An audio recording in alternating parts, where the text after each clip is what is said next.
मुस्तफ़ा जान रहमत पे लाखों करोड़ों दुरूद और सलाम। बिस्मिल्लाहिर्रहमानिर्रहीम। अस्सलामु अलैकुम वरहमतुल्लाहि वबरकातुहू। अल्लाह आपके दिल को कुरान के नूर से भर दे, हर आयत को आपके लिए समझ, हदायत और बरकत का दरवाज़ा बना दे। आमीन या रब्बल आलमीन। आइए आज सूरह बकरा आयत नंबर 109 नहायत खूबसूरत और प्यारे अंदाज में इंशाअल्लाह इसका तर्जमा सुनते हैं।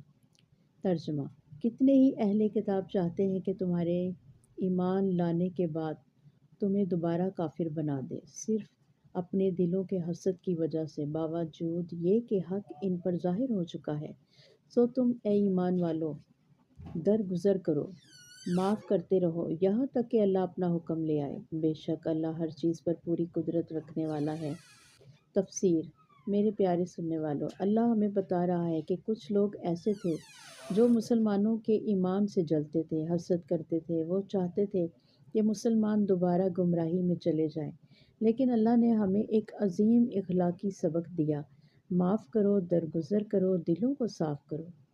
क्योंकि इसलिए कि मोमिन का दिल कीना, हसद, बदला नहीं रखता।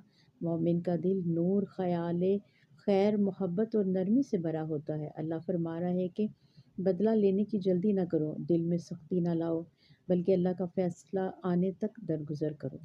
क्योंकि असल ताकत हम में नहीं, असल ताकत अल्लाह के पास है, जो हर चीज़, हर कुदरत वाला है।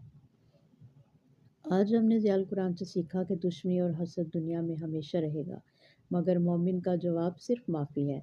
दिल में मैल रखना ईमान की रोशनी को कमज़ोर करता है, इसलिए दरगुजर करना मोमिन की शान है। बदला छोड़ देना, माफ़ कर देना, यही अल्लाह को सबसे ज़्यादा पसंद है।